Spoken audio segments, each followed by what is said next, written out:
My dear friends, aspirants, learners, and future administrators of India, thank you for all the appreciation and the love you have extended towards this project. I do hope you have found it useful. From my side, I have tried my best to bring out the finer nuances of learning and also a gradual learning exercise for revision and enhancement of the thought processes. So, let us take 10 more questions in this video and learn little more of the system of governance in India. It will be beneficial if you keep your copy of the Constitution of India close for reference as we move along. I also recommend you pause the video as the question is displayed, answer the question yourself and only then proceed to listen. That is how you will improve, as knowing the answer shall not be the ultimate goal, which eventually you will find out anyway. And I see a lot of you do not watch the complete video for whatever reasons. Well, in case you haven't noticed, in each video there is some end lesson at the end, largely unrelated to polity as such, but some greater wisdom given by great scholars in history or some piece of knowledge for quick revision. So do check it out, even if some of the questions you are confident and don't really feel the need to listen. However, my suggestion would be to increase the speed or fast forward and do complete the video, as I do try to add more bits and pieces in the easy questions too. And before we take the first question here, if you wish to take all the 500 questions in this series as a quiz or downloadable PDFs, then join the Telegram channel. The link is in the description. Alright, so let's take the first question.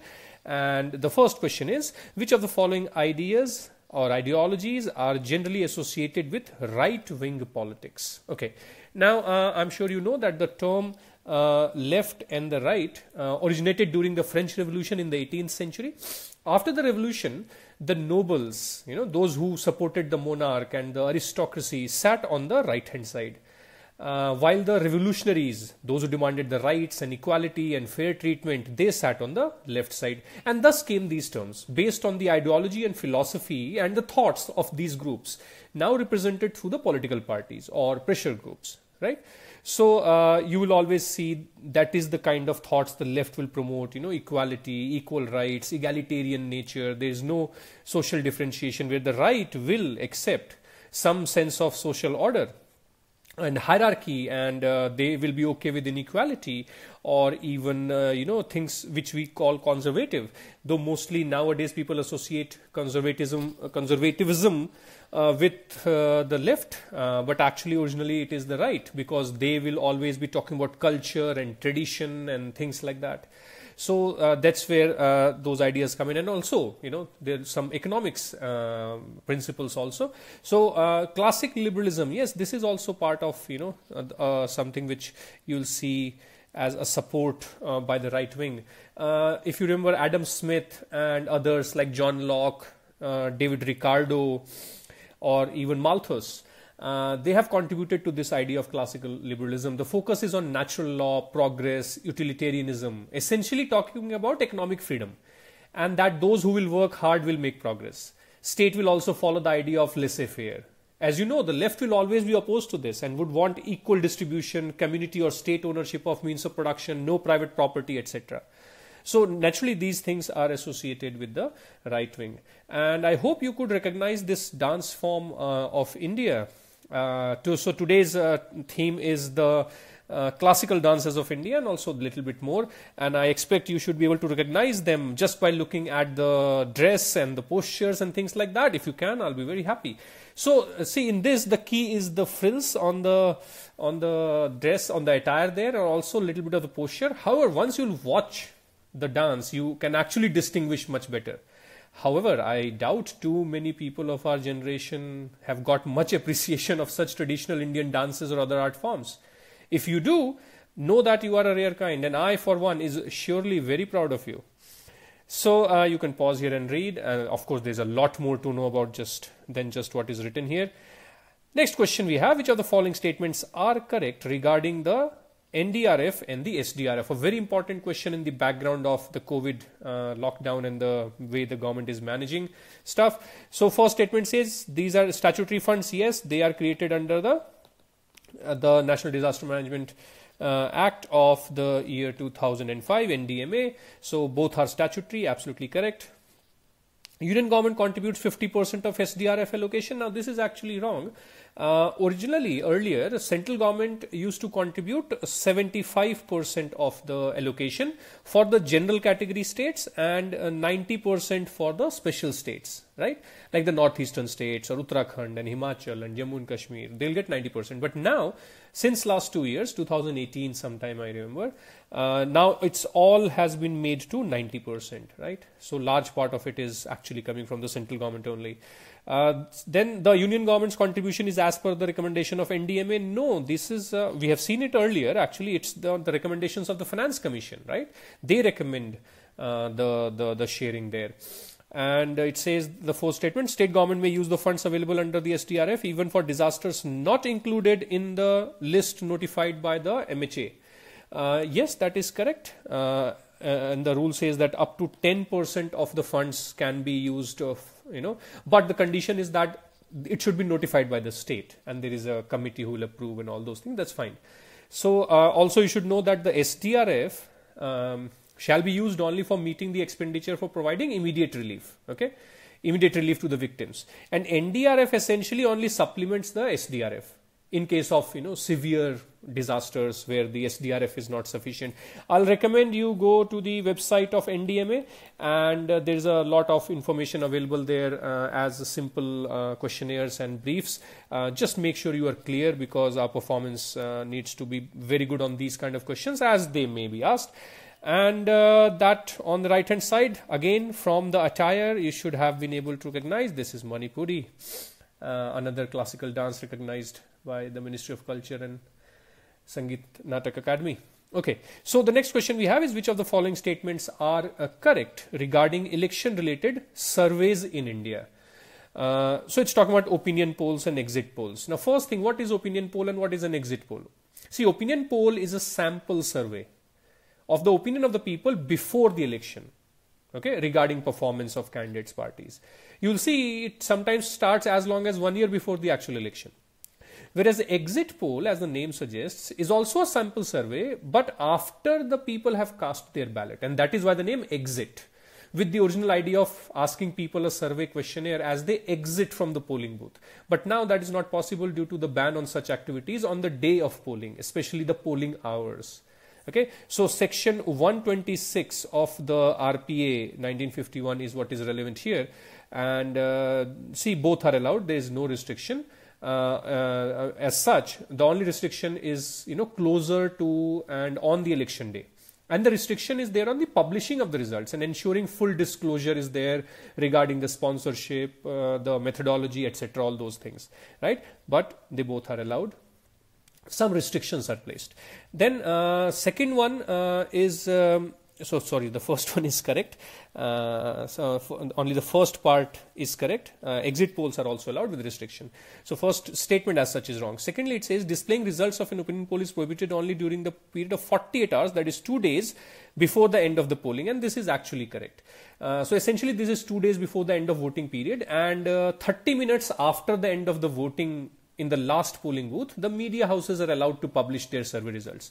Conditions apply as I have mentioned earlier. Well, a lot of you did get confused here. So make sure you have understood what I just told you. Again, with the posture and the kind of attire, you should have been able to recognize that. So next question is, while new legislations are enacted, at the same time it is important to repeal, terminate other legislations. Absolutely correct. And in this context, what is a sunset law? This has been happening a law in India, especially with the new government coming in. Over, if I'm not wrong, nearly 2,000 pieces of legislation have already been repealed over a period of time because otherwise our law books become too bulky. So sunset law. See here, if you see the first one, an essential legislation requiring regular reauthorization. This is actually a very close option because if a law has a deadline, then automatically to extend it further, it needs reauthorization. Then an essential legislation that has been repealed by the legislature. I mean, it's basically B and C are useless. You can read them yourself. The fourth one says a legal provision that provides for automatic termination of the law on a certain date. So A and D are the most close here, but if you understand what the sunset law, I mean the name itself will tell you that the law will expire someday. So requiring regular authorization is a byproduct of it in some situations, but as such the law which terminates automatically, there will be a particular clause. The way there is an enactment clause that this will come to force on this day, then it will also have a clause that this will come to an end after X period of time or on this particular day. So that kind of a provision is actually what is referred as a term called sunset law. So let's move on to the next question. You can pause and read more and develop your own understanding by self-reading. Which of the following statements is or are correct regarding the NHRC? Now, I see that a lot of people actually could not answer this correctly, and I see, even though it's a very basic question, the biggest mistake was due to the statement 2 here. And because the original provision of the Protection of Human Rights Act 1993, the original provision did specify that the chairperson can only be a retired Chief Justice. But experience had proved that it was very difficult to get retired Chief Justices of India, and on many occasions either there were no options, or they would deny due to various reasons. So it was felt to be very restrictive. Hence, by an amendment that was passed in 2019, while you are preparing for this exam, ladies and gentlemen, in 2019. So that is your awareness and assimilation of current affairs, right? You don't study current affairs in isolation. In fact, there is no subject called current affairs. It is recent events of your basic fields of study. So now the provision allows any retired judge, okay? It can be any retired judge of Supreme Court that can be appointed as a chairperson. Okay, so that's a provision that has been made now. So this second statement is actually wrong. And as I told you, it is a statutory body. The Protection of Human Rights Act 1993. So I recommend you make a pointed summary of all the changes that have been brought by this amendment of 2019. Such as now there must always be a female member, right? So earlier there used to be 2 members, now there will be 3 and minimum 1 should be female, and the term of the office of the chair and members is now reduced from 5 to 3 years without any limit on reappointments, right? Earlier there was a reappointment time of 5 years, now there is no limit. I'll just say go to the website of PRS and see the summary. It is sufficient, okay? It does not need anything more than that. So the next question is, which of the following statements is or are correct? The legislature's institutional control over the finances of executive is stronger in the presidential system.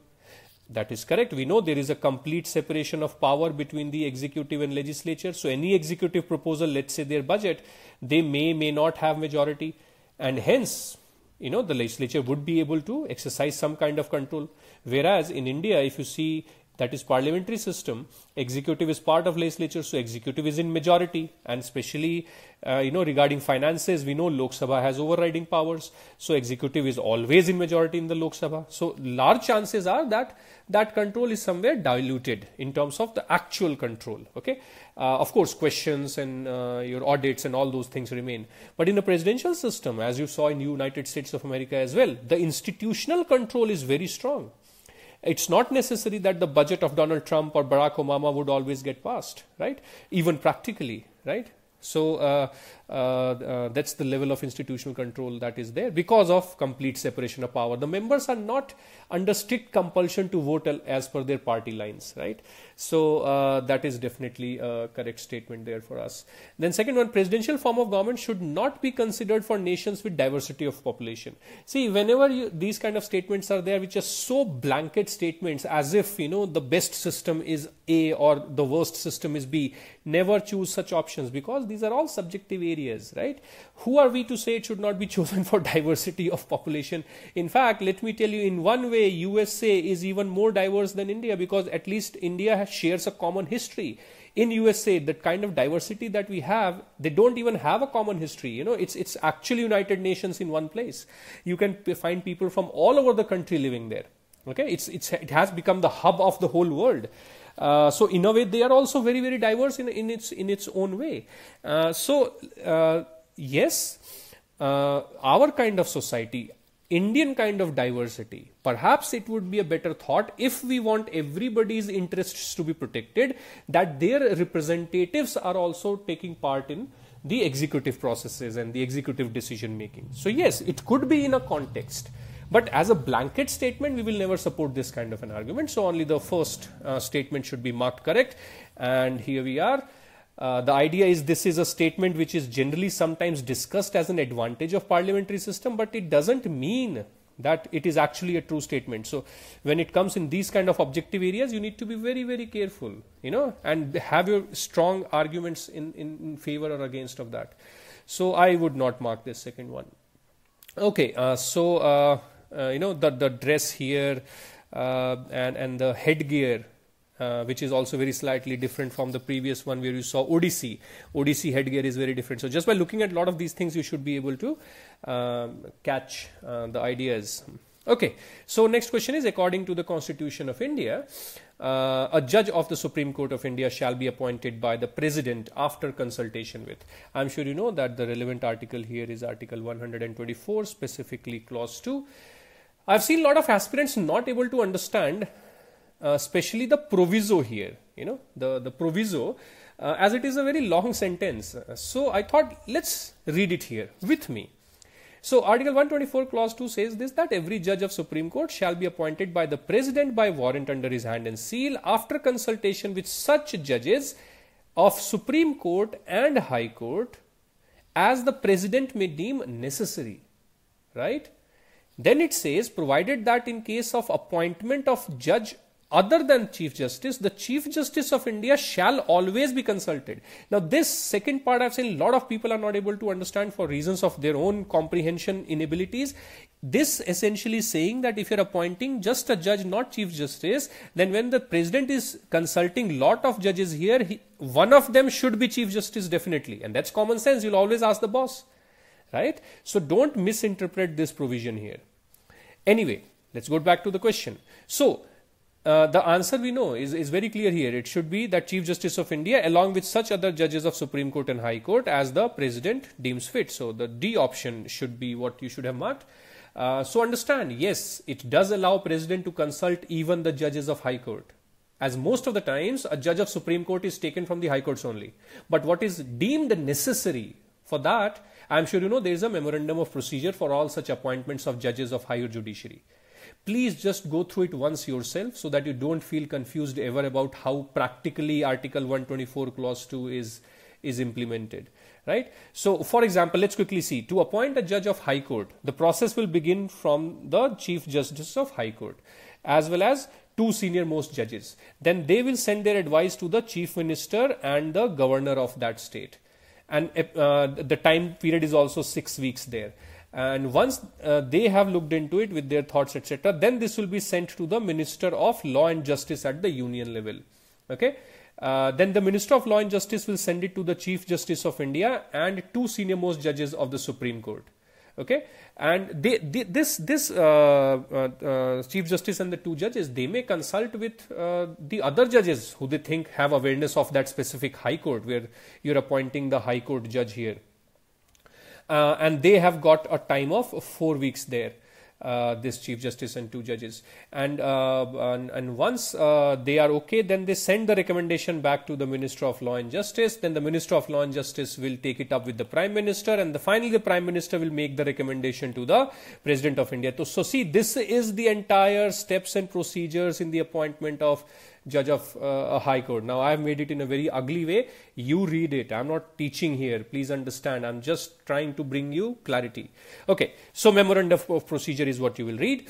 Moving on to the next question, we have which of the following are characteristic features of the Westminster system of government? Please mind it. It is not Westminster. It's Westminster. Okay. All of them are correct answers for you. This question is actually to make you learn because as I realized, not many of you should be very clear. See, Westminster, this is basically called so because of the palace of Westminster, the location of the Parliament of United Kingdom. It is essentially, this Westminster system is essentially a series of procedures for operating the legislature. Also know that not all parliamentary systems are Westminster systems, like Germany and Italy. They are not Westminster system, even though they are also parliamentary systems. Okay, so countries like India, Australia, New Zealand, obviously the erstwhile colonies of the kingdom, the United Kingdom, they have Westminster system. So pretty much whatever are the governance features related to executive and the legislature in India, that you know are what defines the Westminster system. Okay, so please read it very carefully. All these are correct. I don't want to spend time on that. Next question is, what is the meaning of the term zero FIR in India? Okay, very, very important learning for all of us. After the infamous Nirbhaya case in Delhi few years back, when the whole country was raging against such offences against women, Justice Verma committee had recommended this and was implemented as well. The problem of Indian citizen, is that the administration is so complex that citizens do not know whom to approach in case of distress. And I hope you will change that. And this is more special for the police. So what police is always, criticized, that they will throw the ball, right, on jurisdiction grounds as to under which police station the FIR is to be registered. And the poor lady, and forget, in general, poor citizen, they run pillar to post just to even get their grievance heard. That is lack of governance. That is maladministration to my mind. Anyway, so especially the women, you should know this, that you also have the right to get a FIR registered at home. You don't have to go to the police station. You can simply send an email, right, for certain crimes, and you don't have to go to the police station. The SHO will come to your house. Okay, so use your rights. I would suggest every one of you, all ladies watching this and all the gentlemen hearing me, to visit 2 websites and educate yourselves about the rights, especially of women. Nari.nic.in. It's a government website. Go read. And I would also ask you to go through pinklegal.in. Read, let others know you still have access to information. Most of the people in India, women in India, don't have access. You are their eyes and ears. That's what I expect from you. Anyway, so zero FIR is a document that can be registered by any police station for a cognizable offense without bothering about whether the case is in their jurisdiction or not. This is exactly the idea that I wanted you to know. Half of you are not aware, and that's not a great thing for my country. Okay, so this dance form, you must have realized, is Chhau. There are 3 forms, Purulia Chhau, Saraikela Chhau, and Mayurbhanj in Odisha. Last question for this video: which of the following acts, if unsolicited, constitutes a sexual harassment and is punishable under the law in India? It's a very sad feeling to recall why I had to put this question on the Telegram channel, but I thought it is important. What was even more surprising, that 17% of the respondents thought some of these activities are not a sexual harassment. Boss, get your act right. First, Section 354A IPC can be imposed against you. Second, if this is what you thought is not a sexual harassment, Section 294 of IPC can be imposed against you.